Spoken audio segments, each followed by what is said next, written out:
Бид арай одоо студид Монголын хөрөнгийн бирж хувьд сайд компанийн гүйцэтгэх захирлын төр орлон гүйцэтгэгч Мөнхбаатар хэмтэй ярилцуулна. Танд өглөөний мэндийг хүргэе. Өглөөний мэнд.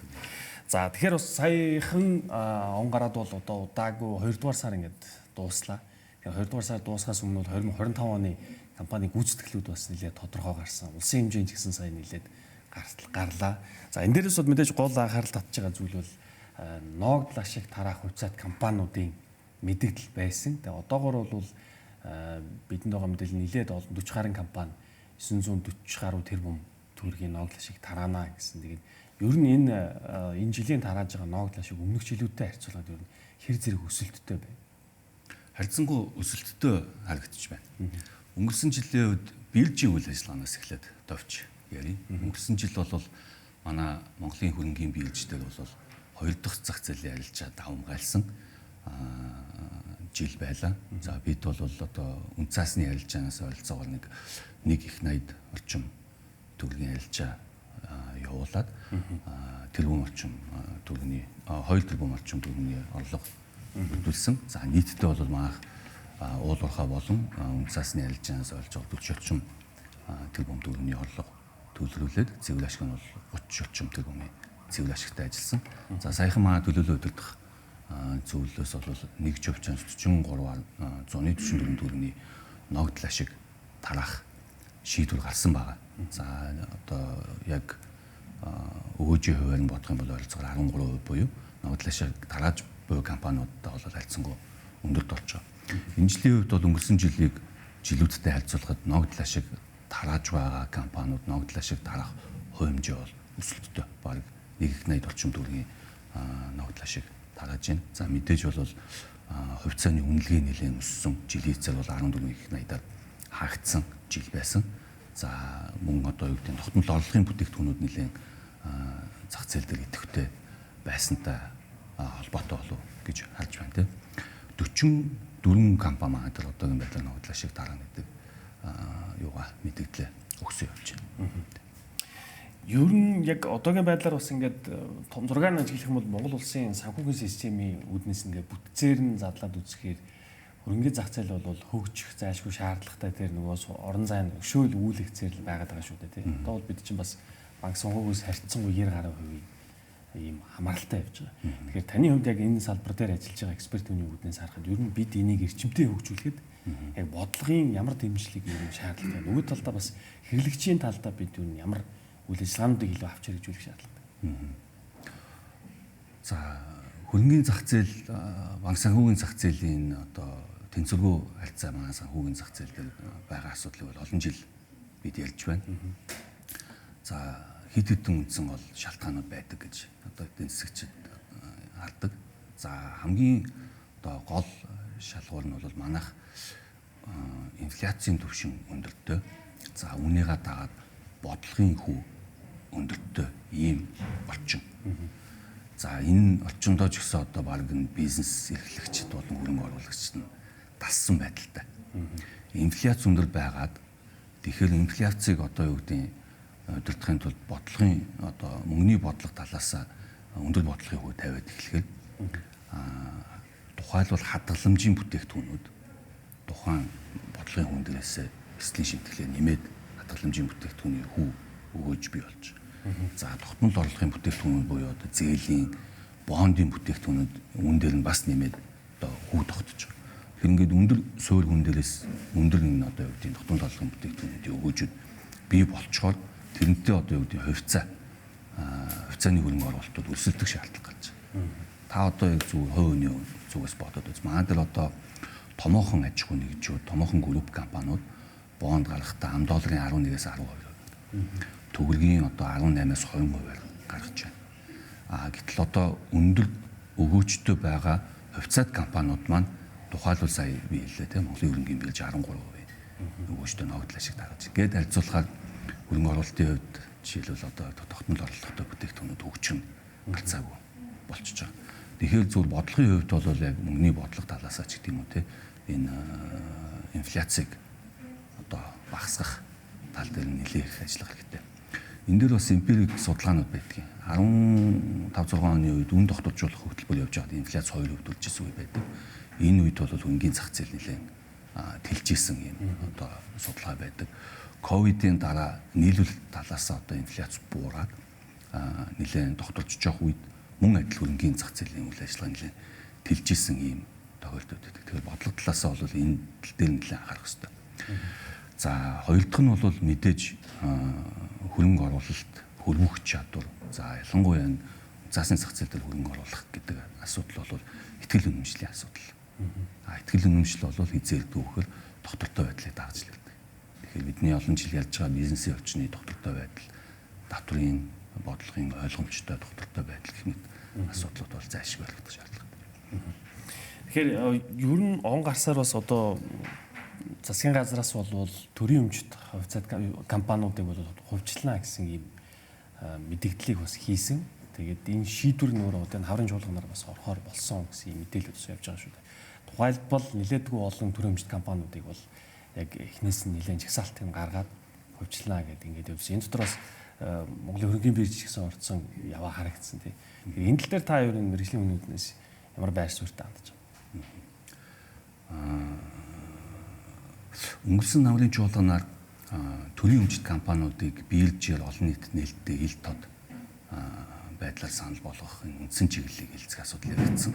Нийт төрийн өмчийн 18 компани жагсаалт гарсан. За үүн дээр одоо банк санхүүгийн салбарт бол төрийн банк, давхар даатгалын корпорац, Монголын хөрөнгөний биелж гэх мэтчлэн байгууллагууд байна. Уул уурхаан Эрдэнэс 5-7, уулын баяжуулах Эрдэнэ төлөвлөлт гэх мэтчлэн компаниуд байна. За мөн дэд бүтцийн одоо элчин хүчний нэлээдэн компаниудын жагсаалтууд орсон байна.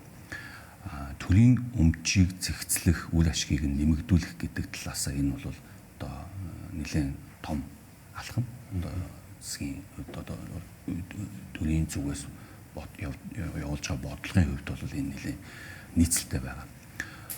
Монголын хөрөнгөний биржийн хувьд өнөөдөр 34% нь free float-тэй буюу олон нийтэд нээлттэй арилжиж байгаа. Бид 10 мянган хувьцаа эзэмшигчтэй.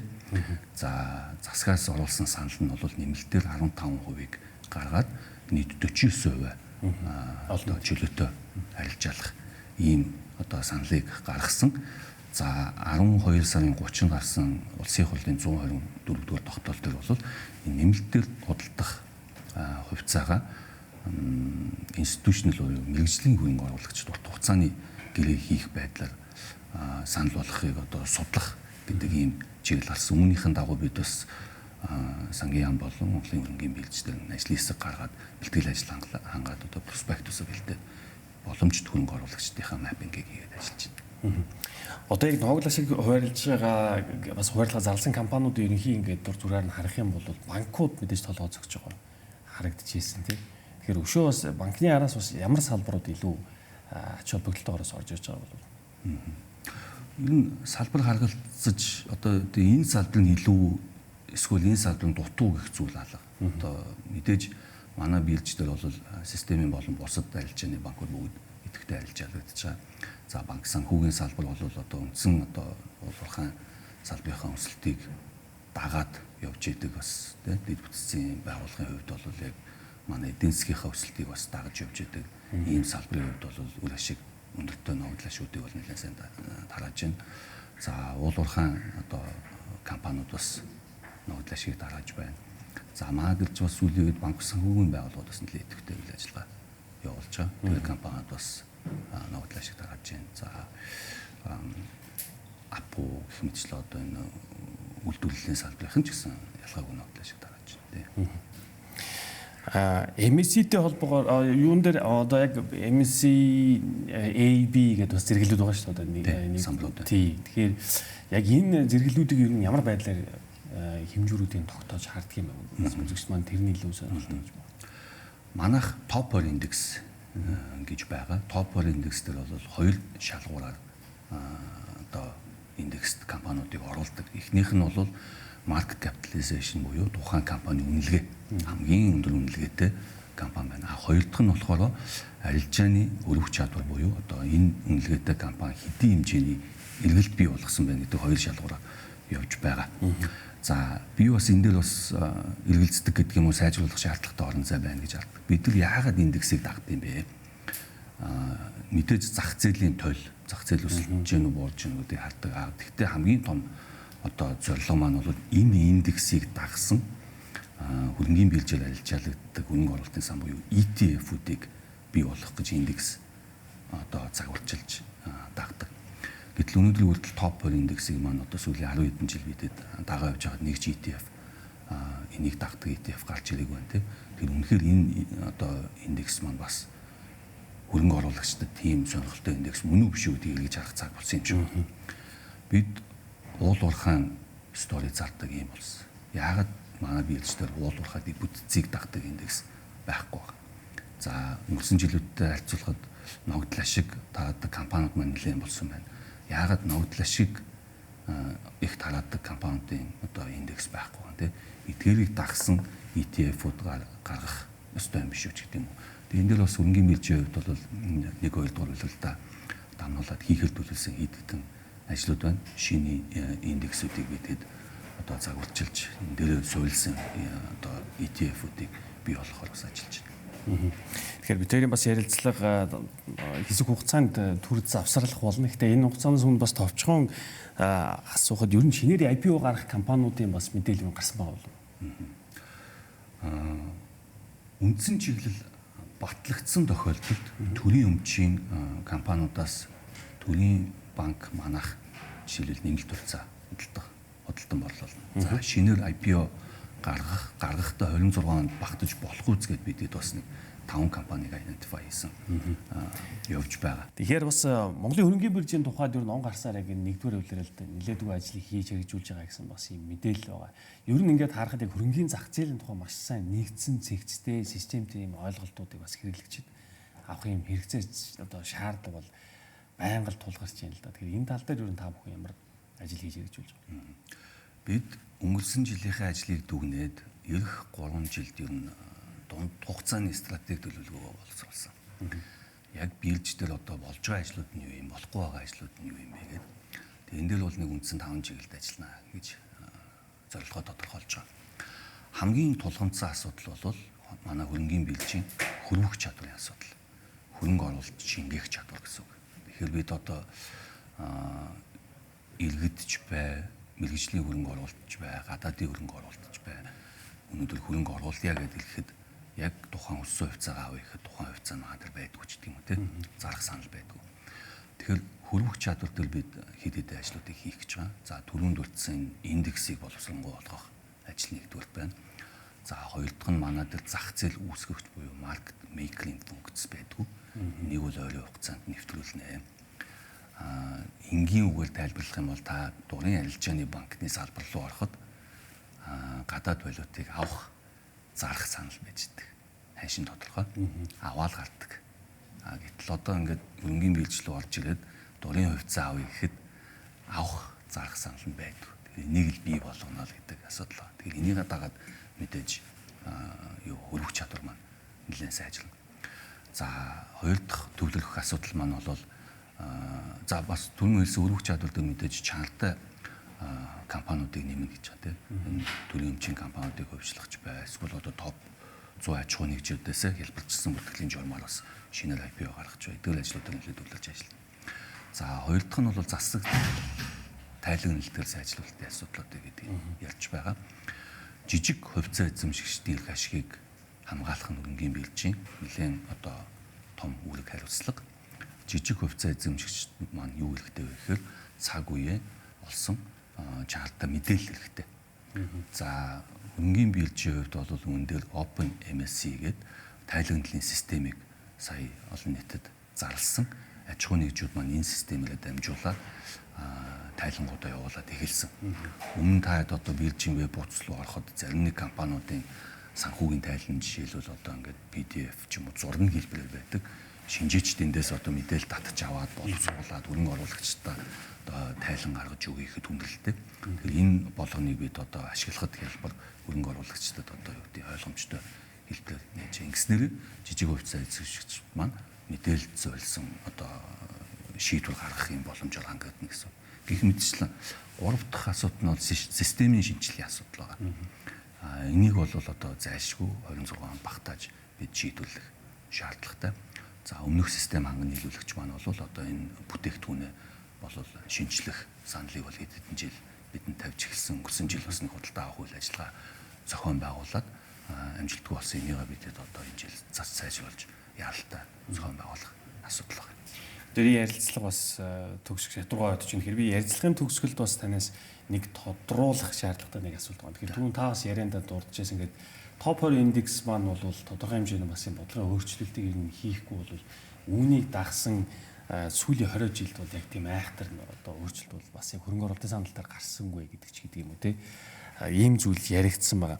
Агтл нөгөө талд бас одоо шинэ тутамд компаниудын бас ийм хэрэгцээг юм уу IPO хийж өөрсдийнхөө бас засаглалыг илүү сайжруулах нөгөө талаараа нээлттэй ийм хувьцаат компани болох хэлбэрийг сонгож байгаа юм ХГК-нууд бас зөндөө Монголд бол боломжтой потенциалууд бол зөндөө бий шүү дээ. Тэгэхээр яг энэ бүхнийг ингээд нэг цэг дээр огтлцуулаад харахаар тэгэхээр ер нь цаашдын топ 20 дээр яг бодлогын хийх ёстой шинжилэл нь яг таны зүгээс юу гэж харж байгаа? Түрүүн ярьсан одоо жижиг хувьцаа эзэмшигчид ч юм уу эсвэл одоо аль институцийн ч бай ингээд хувьцаа эзэмшигчд олж ирэхэд төрөх чадвар байхгүй байна гэж мэдээлсэн тийм. Тэгэхээр манай дээр байгаа томоохон үнэлгээтэй аж ахуйн нэгжүүдийн олон нийтэд санал болгож байгаа хувьцааных нь хувь хэмжээ алдсангүй бага байна. Ерөн дунджаар бол нэг 5 орчим хувь төр хэлбэлцэж байна. Одоо томоохон арилжааны банкуудыг ч гэсэн харахад те 4-5%-га флоут хийсэн байна. Энэ бол юунаас шалтгаалж тэгж юу бага гэж үзэж болох юм? Яг нөгөө өндөг дахианы үлгэр гэдэг шиг юм болно л доо. Зах зээл дээр хөрвөх чадвар байхгүй одоо юу гэдэг хөрөнгө оруулагчдын одоо capacity гэж ярих юм уу тий боломжит хөрөнгө оруулах үлдэгдэл бага учраас магадгүй аж ахуйн нэгжүүд бага хувь архины хэлцэн санал болгоод үе шаттай явж байна. Тэгэхээр энэ бага байхаар эргээд нөгөөх нь хөрвөх чадвартаа нөлөөлөд тэгээ хөрвөх чадвар бага байхаар ахаад нэмэлт санхүүжилт татахад төвөгтэй болдог. Тэгэхээр бид аж ахуйн нэгжүүд дээр free flow-тэй буюу энэ олон нийтэд нээлттэй арилжж байгаа энэ хувь хэмжээг нэмэгдүүлэх тал дээр нэлээд анхаарч ажиллах ёстой байна. За хоёрд нь энэ бид гадаадын хөрөнгө оруулалтыг татна, ялангуяа хөрөнгийн биелждэл татна гэж ярьдаг. Гадаадын хөрөнгө оруулагч маань ямар компаниуд байх вэ гэхээр ихэвчлэн том нэртэй портфолио менежерүүд буюу ийм пассив хөрөнгө оруулалт хийдэг арга барилтай сангууд байдаг. Эдгээр компани маань ирээд жишээлбэл тухайлсан нэг хувьцааг манай апуух ч юм уу те говь хувьцаат компани ч юм уу голомт банкыг ч юм уу энэ ямар одоо сайн гүйцэтгэлтэй компани бэ гэдэг ингээд судалдаг ийм одоо юу гэдэг үнийн нөөц ч юм уу ийм цаг зав байдаг. Тэдэрд юу хэрэгтэй вэ гэхээр вакцины бүтээгдэхүүн ETF-үүд хэрэгтэй байдаг. Энийг нь бид нар загварчилж инженерлчилж гаргаж ил санал болгож иж эдгээр хөрөнгө оруулагчид маань орж ирнэ гэж. За мэдээж би бол одоо бодлогын түвшин татварын дотортой орчин задал capital gains tax-ыг хэрхэн одоо ногдуулах иймэрхүү асуудлуудыг ярьсангүй зөвхөн бидний түвшинд биелжийн түвшинд шийдвэрлэж болох үс асуудлуудыг бид жижиг гэж болохгүй үе шаттайгаар хийж одоо инженерлчилж манай дээр энэ хөрөнгө оруулалт орж ирнэ гэхээс хайжимдаа аянда одоо энэ одоо мундаг гадны хөрөнгө оруулалт орж ирээд хөргөж одоо бий болохгүй мэлээ л гэж харж байна. За баярлалаа энэ тав бүхний ажилд бас амжилт хүсье. Бид Монголын хөрөнгийн бирж хувьцаат компаниг гүйцэтгэх эрхлэлийн төр орлон гүйцэтгэгч Мөнхбаатар хэмтэй ярилцлаа.